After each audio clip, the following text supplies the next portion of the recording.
Anda kembali bersama kami di Sapa Indonesia Malam. Menko Polhukam Mahfud MD menyatakan ada gerakan bawah tanah untuk membebaskan atau meringankan hukuman Verdi Sambo. IPW menduga gerakan tersebut dilakukan oleh pihak-pihak yang khawatir Sambo mengungkap isi buku hitamnya. Ketua Indonesia Police Watch atau IPW, Sugeng Teguh Santoso menyatakan gerakan bawah tanah seperti yang disinyalir Mahfud MD bukan hal yang baru. Hal itu merupakan bagian dari upaya untuk meringankan hukuman pada Verdi Sambo. Sugeng menduga pihak Polri tidak menghendaki Sambo mendapat hukuman mati atau hukuman berat. Mereka khawatir Sambo akan mengungkap isi buku hitamnya yang akan memicu kegaduhan di institusi Polri lagi. Melanggar pasal 49 junto pasal 33 Undang-Undang Nomor 19 Tahun 2016 tentang perubahan atas Undang-Undang Nomor 11 Tahun 2008 tentang informasi dan transaksi elektronik junto pasal 55 ayat 1 ke 1 KUHP sebagaimana dakwaan ke-1 primer dan dakwaan kedua pertama primer. Menjatuhkan pidana terhadap terdakwa dengan pidana seumur hidup. Menyatakan barang bukti berupa mulai A sampai 41 dikembalikan kepada JPU untuk digunakan dalam perkara atas nama Hendra Kurniawan dan kawan-kawan. 4. Membebankan biaya perkara kepada negara. Sebelumnya, Menko Polhukam Mahfud MD menyebut ada gerakan bawah tanah yang berupaya membebaskan atau meringankan hukuman terhadap Verdi Sambo. Menurut Mahfud, pihak-pihak tersebut bergerilya untuk mempengaruhi vonis majelis hakim. Putusan Sambo saya bilang, saya sudah mendengar ada gerakan-gerakan yang minta memesan putusan Sambo itu agar dengan huruf. Tapi ada juga yang minta dengan angka. Jadi bukan putusan yang ini yang kesana. Ada yang bergerilya, ada yang ingin Sambo dibebaskan, ada yang ingin Sambo dihukum, kan gitu. Tapi kita bisa amankan itu di kejaksaan. Saya pastikan kejaksaan independen. Saya pastikan kejaksaan independen. Tidak terpengaruh dengan gerakan-gerakan bawah tanah itu. Karena ada bilang, ada katanya seorang brigjen mendekati si A, si B. Saya bilang, brigjennya siapa? Suruh sebut ke saya. Nanti di sini saya punya majen banyak kok, saya bilang.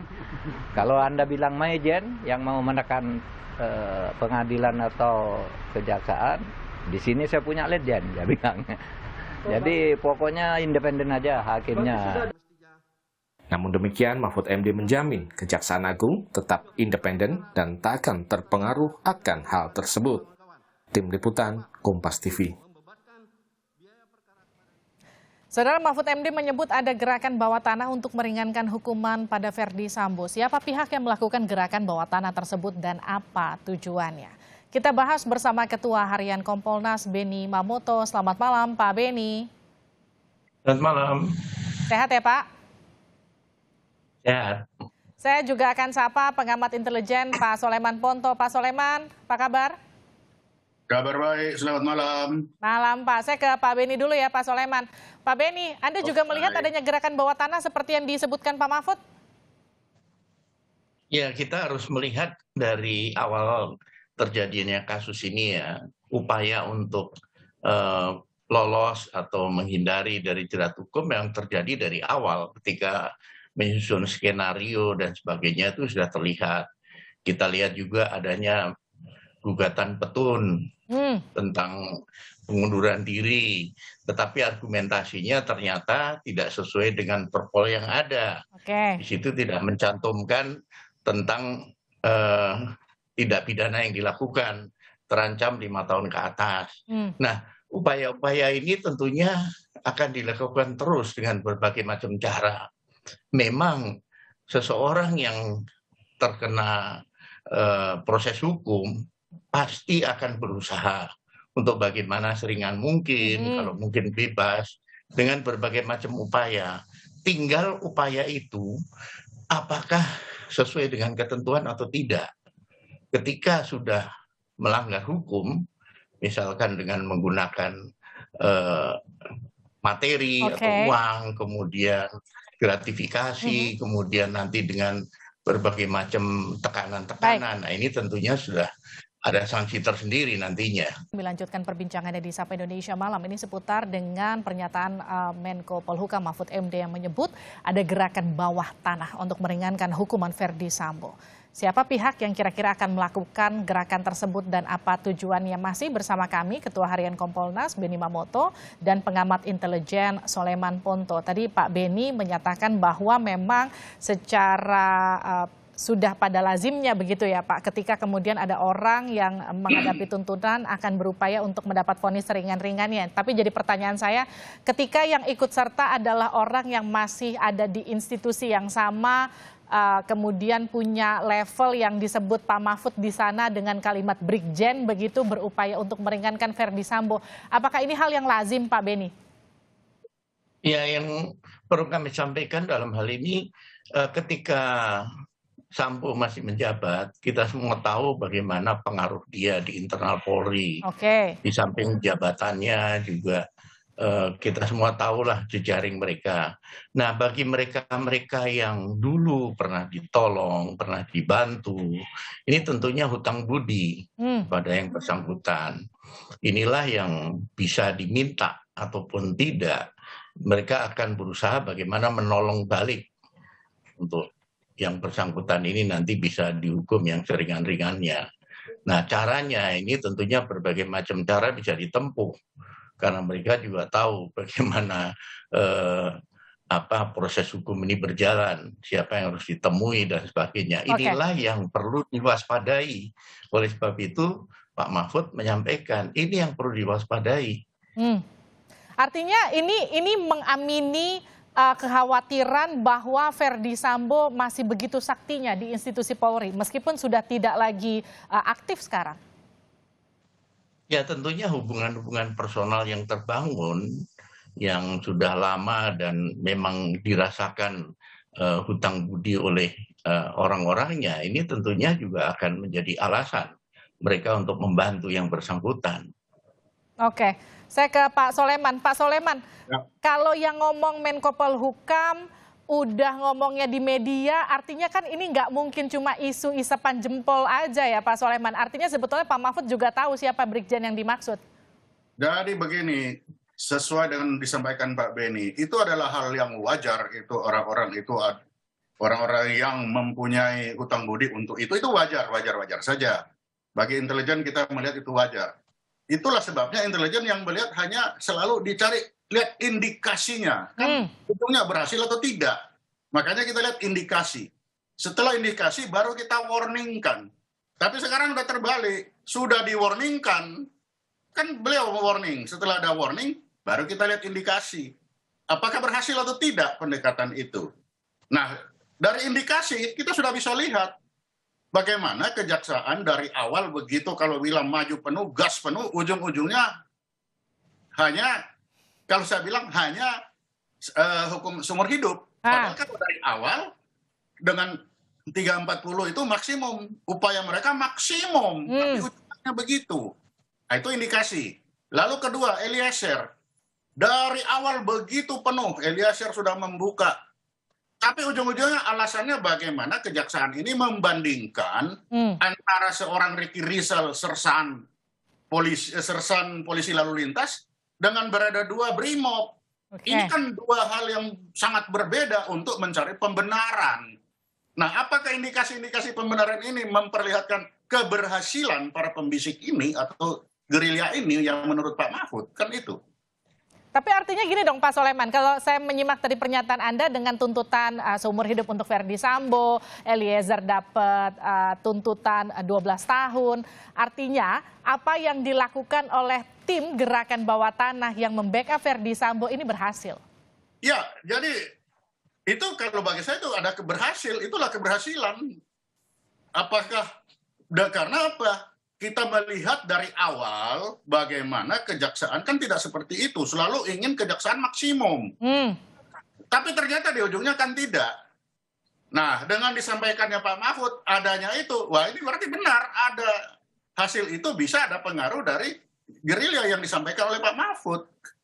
Kan kalau intelijen kita indikasi dulu, baru kita warningkan. Tapi ini warningnya sudah ada, baru indikasi kita lihat. Lah ternyata antara warning dan indikasi kan ada kesesuaian. Pak Soleman, kalau Pak Mahfud sudah sampai bilang level pangkatnya Brigjen, artinya kan sebetulnya namanya sudah dikantongi Pak Mahfud, betul nggak sih Pak Soleman? Ya itu tergantung nanti bagaimana, karena tidak mudah untuk memperlihat itu. Itulah sebabnya bagi kita intelijen, kita lihat dulu indikasi. Setelah indikasi itu baru kita urut ke belakang, kita pertanyakan. Misalkan, mengapa kok Eliezer ini diperbandingkan antara polisi lalu lintas dengan Brimob? Ini kan dua hal yang berbeda, tapi itu dimanfaatkan, kan itu. Ini satu hal yang aneh bagi saya kalau kita melihat proses pengadilannya jelas bagaimana kejaksaan menyampaikan atau mengajukan saksi-saksi, ahli-ahli, semuanya ahli untuk mendapatkan kejelasan. Tapi di ujungnya kok malah tidak jelas, yang disampaikan itu tidak sesuai. Yang paling jelas kalau saya melihat Eliezer, kan itu. Oke, saya ke Pak Beni lagi. Pak Beni, Kompolnas tidakkah mengetahui siapa Brigjen yang dimaksud? Ya, seperti disampaikan oleh Pak Mahfud bahwa silahkan bagi mereka yang tahu orang itu untuk dilaporkan pada beliau. Artinya indikasi ini dan informasi ini sudah beredar, sudah tercium baunya lah. Saya yakin dari internal kepolisian juga akan memantau masalah ini, karena ini masalah yang tentunya cukup serius. Artinya janganlah terjadi lagi anggota-anggota Polri sudah kena obstruction of justice, beberapa orang, kemudian nanti bertambah lagi. Itu kan merusak citra Polri. Nah itu dia, kemudian Pak Beni, ini kan jadi perhatian ketika kasus ini sudah begitu masifnya jadi perhatian publik, sudah jelas merusak citra Polri, dan sudah tegas juga komitmen Kapolri yang menyatakan bahwa akan membackup penuh kasus ini dengan akan membuka kasus ini seterang-terangnya, akan kemudian mengusut siapa saja yang terlibat, tapi kemudian di ujung kasus ini ada lagi dugaan oknum yang juga ikutan bermain. Bagaimana seharusnya Polri ikut membenahi kasus ini? Ya, kami akan melakukan koordinasi dengan jajaran Polri dalam menyikapi informasi ini. Saya yakin dari internal Polri juga pasti akan mengambil langkah-langkah. Kalau memang sampai nanti sudah diketahui orangnya, saya yakin secara internal pasti akan diambil langkah itu. Sekali lagi untuk mencegah, jangan sampai nanti ada yang terkena lagi dengan sanksi baru. Oke, Pak Beni, IPW kan menyebut Polri tak ingin Sambo itu dihukum berat karena khawatir dengan buku hitam Sambo. Ya, itu kata Pak Sugeng kan. Kata Pak Sugeng, dasarnya apa kan kita belum jelas itu. Artinya Polri, kami dari Kompolnas menghormati proses hukum yang berjalan, yang secara transparan, secara terbuka publik bisa mengikuti proses pembuktiannya. Dan ini baru tahap tuntutan, belum vonis, belum nanti banding, kasasi, PK dan sebagainya. Jadi perjalanannya masih panjang. Jadi menurut saya marilah kita hormati proses hukum yang sedang berjalan di pengadilan. Oke, Pak Soleman, saya mau tanya Anda soal buku hitam yang dikatakan berisi dosa-dosa atau kartu as yang dipegang oleh Verdi Sambo, yang kemudian membuat beberapa orang sekarang disebut membela dan membantu membackup Verdi Sambo dari belakang.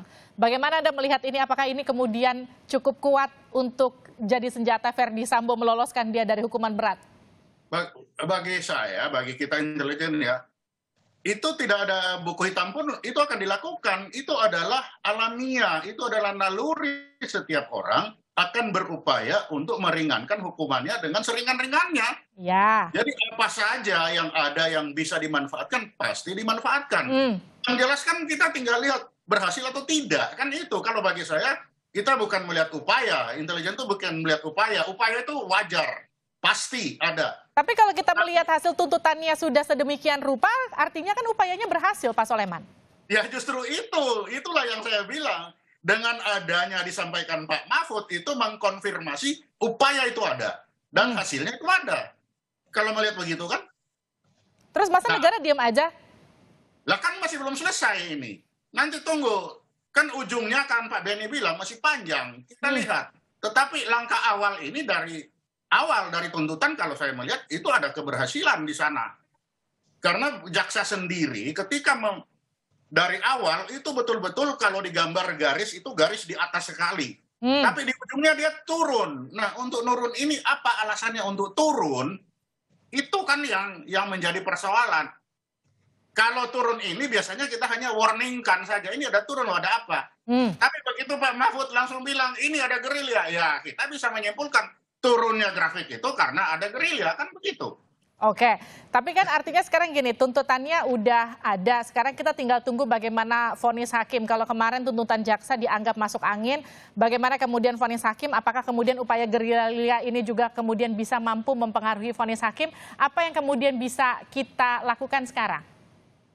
Ya memang kita hanya bisa mengawasi. Kita cuma bisa nunggu. Bagaimana? Kita cuma bisa nunggu, Pak Soleman. Kita hanya bisa nunggu, tidak bisa apa-apa lagi. Memang itu. Awasi, lihat. Apa saja pertemuan-pertemuan yang adakan, saya kira itu sudah biasa lah itu. Mengawasi. Tapi ujungnya, ya tetap saja nanti kepada the man behind the gun, kalau kita orang militer kan, seperti apa. Tapi dengan disampaikan oleh Pak Mahfud, ya pasti gerakan itu sudah jelas ada. Sudah kelihatan. Nah, tinggal makanya sekarang, tapi lagi, dengan adanya pengumuman ini, apapun keputusan nanti kan akan dibilang, itu hasil dari itu. Nah, ini susahnya kan. Nah, Oke, artinya sebetulnya ketika isu ini berkembang, ada juga seharusnya upaya untuk pembuktian apakah kemudian betul ada yang bermain untuk mempengaruhi tuntutan dan juga nanti kemungkinan divonis hakim, begitu Pak Soleman ya? Ya, jadi misalkan di kejaksaan, kan ada komisi kejaksaan. Ya biarkanlah mereka urus. Mengapa sih harus turun dari maksimum garisnya begini, tiba-tiba turun? Itu mengapa? Ya intern mereka. Bagaimana? Nah sekarang ke depan kita lihat lagi prosesnya seperti apa. Nanti putusan hakim seperti apa. Nanti kan kita bisa lihat lagi. Baik. Apakah sesuai dengan yang disampaikan di persidangan atau tidak. Karena sekarang persidangan ini sangat terbuka. Semua orang bisa melihat apa saja yang ada di sana. Kalau dulu tertutup kita nggak tahu. Sekarang terbuka, kita lihat bersama. Nah, mari kita lihat bersama. Mari kita lihat bersama nanti seperti apa. Terima kasih Pak Soleman Ponto. Terima kasih juga Pak Benny Mamoto di Sapa Indonesia Malam.